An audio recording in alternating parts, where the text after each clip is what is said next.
അധ്യായം 6. വിശ്വാസത്തിൻ്റെ പരിശോധനകൾ. എല്ലാം സാധ്യമേ, എല്ലാം സാധ്യമേ എന്ന് വിശ്വസിക്കുന്നതാണ് അന്ധവിശ്വാസം. പിതാവ് പുത്രനിൽ മഹത്വപ്പെടുന്ന കാര്യങ്ങൾ മാത്രമേ ദൈവം അനുവദിക്കുകയുള്ളൂ. പിതാവ് പുത്രനിൽ മഹത്വപ്പെടാതിരിക്കുമ്പോൾ അത്തരത്തിലുള്ള കാര്യങ്ങൾ സംഭവിക്കുവാൻ സാധ്യതയില്ല. ദുഃഖിക്കുന്നവർ ഭാഗ്യവാന്മാർ, അവർക്ക് ആശ്വാസം ലഭിക്കും എന്ന ക്രിസ്തുവിൻ്റെ വചനത്തെക്കുറിച്ചാണല്ലോ നാം ചിന്തിച്ചുകൊണ്ടിരിക്കുന്നത്. അതിൻ പ്രകാരം വിശ്വാസികൾ 10 തരത്തിലുള്ള കഷ്ടത അനുഭവിക്കണമെന്ന് നാം കണ്ടുകഴിഞ്ഞു. അതിൽ ഒന്നാമത്തേത് വിശ്വാസത്തിൻ്റെ പരിശോധന എന്നതാണ്. അതിലേക്ക് കടക്കുന്നതിന് മുൻപ് വിശ്വാസം പലതരത്തിലുണ്ടെന്ന് നാം ഗ്രഹിക്കേണ്ടതാകുന്നു. 1. ഉപരിപ്ലവമായ വിശ്വാസം അഥവാ സൂപ്പർഫിഷ്യൽ ഫെയ്ത്ത്. 2. അന്ധമായ വിശ്വാസം അഥവാ സൂപ്പർസ്റ്റിയസ് ഫെയ്ത്ത്. 3. വ്യർത്ഥമായ വിശ്വാസം അഥവാ സൂപ്പർഫ്ലോസ് ഫെയ്ത്ത്. 4. പരമോന്നതമായ വിശ്വാസം അഥവാ വിലയേറിയ വിശ്വാസം സൂപ്പർണൽ ഫെയ്ത്ത്. ഉപരിപ്ലവമായ വിശ്വാസത്തെക്കുറിച്ച് കഴിഞ്ഞ അധ്യായത്തിൽ നാം അല്പമായി ചിന്തിച്ചു. ഉപരിപ്ലവമായ വിശ്വാസം അത്ഭുതങ്ങളും അടയാളങ്ങളും കാണുന്നതിനും നശിച്ചു പോകുന്ന ഭൗതിക നന്മയ്ക്കു വേണ്ടി ഉതകുന്നതുമത്രേ. ഇങ്ങനെയുള്ളവരെ മനുഷ്യർ അംഗീകരിക്കുമെങ്കിലും യേശുക്രിസ്തു അംഗീകരിക്കുകയില്ലെന്നും നാം കണ്ടുവല്ലോ. അന്ധമായ വിശ്വാസം. എല്ലാം സാധ്യമേ, എല്ലാം സാധ്യമേ എന്ന് വിശ്വസിക്കുന്നതാണ് അന്ധവിശ്വാസം. പിതാവ് പുത്രനിൽ മഹത്വപ്പെടുന്ന കാര്യങ്ങൾ മാത്രമേ ദൈവം അനുവദിക്കുകയുള്ളൂ. പിതാവ് പുത്രനിൽ മഹത്വപ്പെടാതിരിക്കുമ്പോൾ അത്തരത്തിലുള്ള കാര്യങ്ങൾ സംഭവിക്കുവാൻ സാധ്യതയില്ല. ഉദാഹരണമായി അപ്പോസ്തല പ്രവൃത്തികൾ 19-ാം അധ്യായത്തിൽ മഹാപുരോഹിതനായ സ്കേവ എന്ന യഹൂദൻ്റെ 7 പുത്രന്മാർ യേശുവിൻ്റെ നാമത്തിൽ അത്ഭുതം പ്രവർത്തിക്കുവാൻ ശ്രമിച്ച ചരിത്രം നാം വായിക്കുന്നുണ്ടല്ലോ. ദുരാത്മാവുള്ള മനുഷ്യനെ സൗഖ്യമാക്കുവാൻ ശ്രമിച്ചപ്പോൾ അവൻ 7 പേരുടെ മേലും ചാടി അവരെ കീഴ്പ്പെടുത്തി ജയിക്കയാൽ അവർ നഗ്നരും മുറിവേറ്റവരുമായി ഓടിപ്പോയി എന്ന് നാം വായിക്കുന്നു. ഇതറിഞ്ഞ യഹൂദന്മാർക്കും യവനന്മാർക്കുമെല്ലാം ഭയം തട്ടി യേശുവിൻ്റെ നാമം മഹിമപ്പെട്ടു. അപ്പോസ്തല പ്രവൃത്തി 19-ാം അധ്യായം 13 മുതൽ 17 വരെ വാക്യങ്ങൾ. അന്ധവിശ്വാസം മുഴുത്തിട്ട് ഒരിക്കൽ ഒരുവൻ കല്ലറയിൽ ചെന്ന് മരിച്ച് 3 നാളായിരിക്കുന്ന മൃതദേഹത്തിൻ്റെ കയ്യിൽ പിടിച്ച് യേശുവിൻ്റെ നാമത്തിൽ എഴുന്നേൽക്കുക എന്ന് കൽപ്പിച്ചു. അഴുകിയ ശരീരത്തിൽ നിന്ന് കൈ വേർപെട്ടു പോയതല്ലാതെ മറ്റൊന്നും അവിടെ സംഭവിച്ചില്ല. ഇത് നടന്ന സംഭവമായി പഴമക്കാർ പറഞ്ഞു കേട്ടിട്ടുണ്ട്. ഇപ്രകാരമുള്ള വിശ്വാസത്തെ അന്ധമായ വിശ്വാസം എന്ന് വിളിക്കാം. വ്യർത്ഥമായ വിശ്വാസം. ഇങ്ങനെയുള്ള കൂട്ടർ ദൈവവചനത്തിൻ്റെ ആധികാരികതയിൽ വിശ്വസിക്കുന്നില്ല. ഉൽപ്പത്തി പുസ്തകത്തിലെ സൃഷ്ടിപ്പിൻ്റെ വിവരണം കെട്ടുകഥയെന്ന് ഇവർ കരുതുന്നു.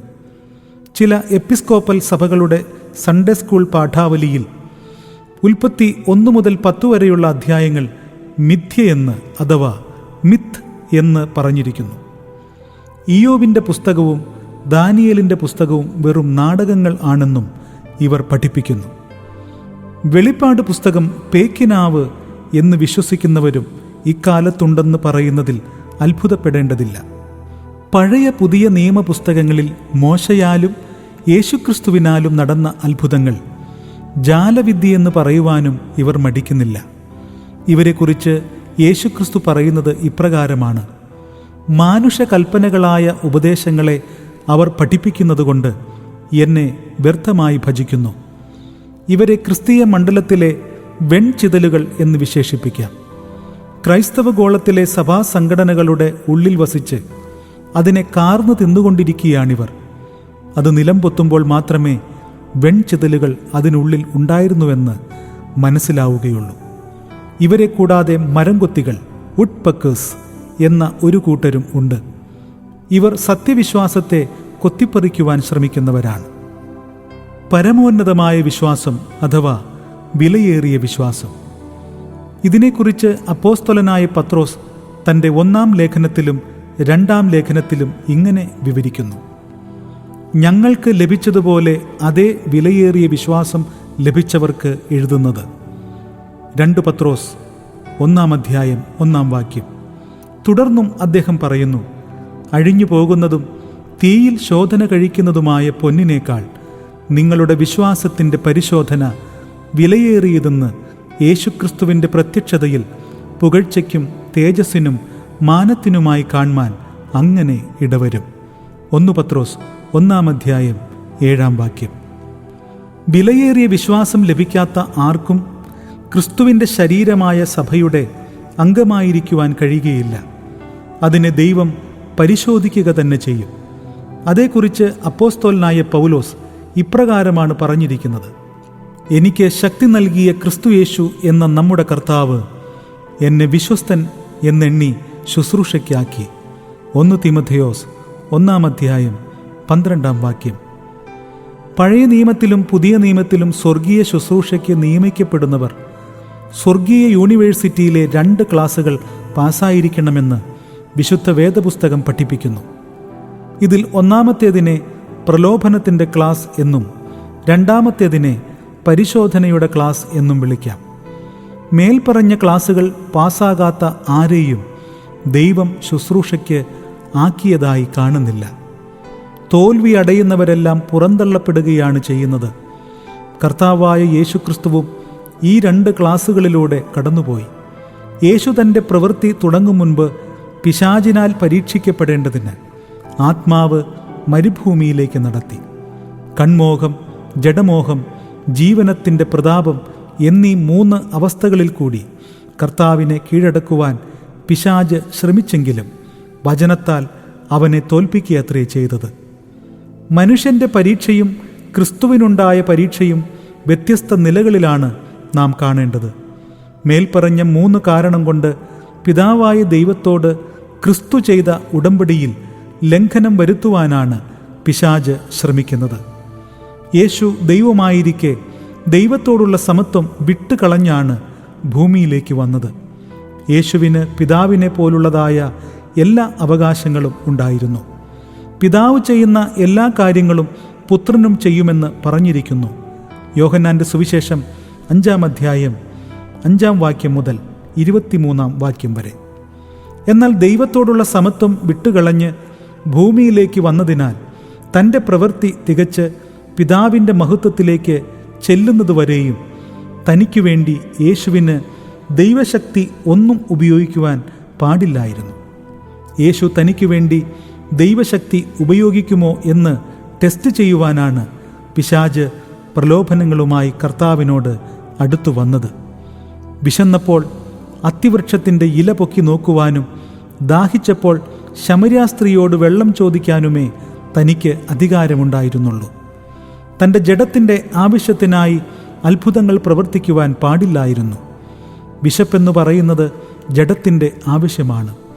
ദൈവത്തോട് സമനായിരുന്നതിനാൽ കല്ല് അപ്പമാക്കുവാൻ കഴിയുമായിരുന്നു. അങ്ങനെ ചെയ്താൽ പിതാവിനോടുള്ള ഉടമ്പടിയുടെ ലംഘനമായി തീരുമായിരുന്നു.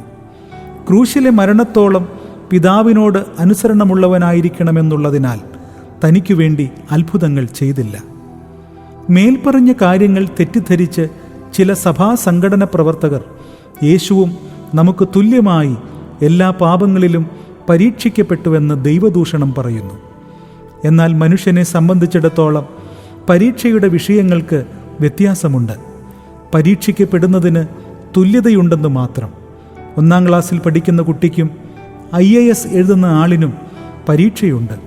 കൊച്ചുകുട്ടിയും മുതിർന്ന യുവാവും തുല്യമായി പരീക്ഷിക്കപ്പെട്ടു എങ്കിലും വിഷയങ്ങൾ വ്യത്യസ്തമായിരുന്നു എന്നതുപോലെ പാപം ചെയ്യാൻ കഴിയാത്ത ദൈവപുത്രനും പാപം ചെയ്യാൻ കഴിയുന്ന മനുഷ്യനും പാപവിഷയങ്ങളിൽ തുല്യമായി പരീക്ഷിക്കപ്പെട്ടു എന്ന് പറഞ്ഞാൽ അത് ദൈവദൂഷണം തന്നെയാണ്.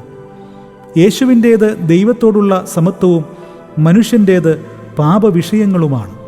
ആയതിനാൽ തുല്യമായി പരീക്ഷിക്കപ്പെട്ടു എന്ന് പറഞ്ഞാൽ യേശുക്രിസ്തു പാപം ചെയ്യാമായിരുന്ന അവസ്ഥയിൽ ആയിരുന്നു എന്നാണ് ഇവിടെ അർത്ഥമാക്കുന്നത്. ഇത് തെറ്റായ പഠിപ്പിക്കലാണ്. ഇതുമൂലം അനേകായിരങ്ങളെ വഞ്ചിക്കുകയാണ്. കർത്താവും മനുഷ്യനും തുല്യമായി പരീക്ഷിക്കപ്പെട്ടു എങ്കിലും യേശുവിന് പാപം ചെയ്യുവാൻ കഴിയുകയില്ല എന്നാണ് തെളിയിക്കപ്പെട്ടത്. ഉദാഹരണമായി 2 പാത്രങ്ങളിൽ ഒന്നിൽ വെള്ളവും അടുത്തതിൽ മണ്ണെണ്ണയും തുറന്നു വച്ചിരിക്കുന്നു എന്ന് കരുതുക. ദ്രാവക രൂപത്തിലുള്ള രണ്ടും കാഴ്ചയിൽ ഒരുപോലെയാണ്. ആ സാമ്യത കൊണ്ട് രണ്ടും ഒന്നാണെന്ന് പറയുവാൻ കഴിയുകയില്ല.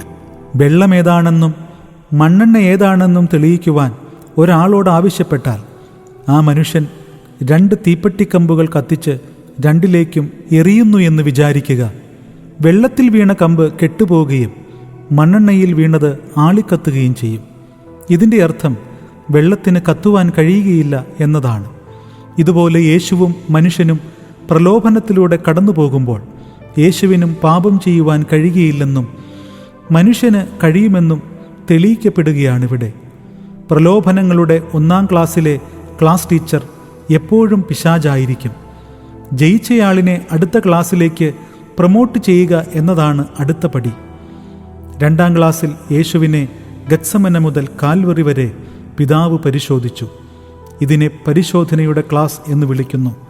ഈ പരിശോധനയിൽ യേശു വിജയിച്ചു. ഫിലിപ്പി ലേഖനം 2-ാം അധ്യായം 6 മുതൽ 11 വരെ വാക്യങ്ങൾ.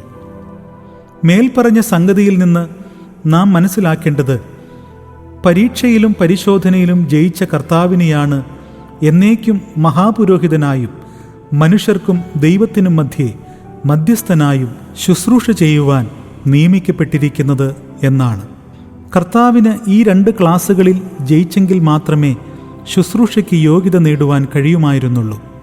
അങ്ങനെയെങ്കിൽ ദൈവ ശുശ്രൂഷയ്ക്ക് വിളിക്കപ്പെടുന്ന എല്ലാ വ്യക്തികളെയും ഈ 2 ക്ലാസുകളിൽ കൂടി കടത്തിവിട്ട് വിശ്വാസത്തിൻ്റെ പരിശോധന വിലയേറിയത് എന്ന് സ്ഥാപിക്കപ്പെട്ടെങ്കിൽ മാത്രമേ ദൈവം ശുശ്രൂഷയ്ക്ക് നിയമിക്കുകയുള്ളൂ.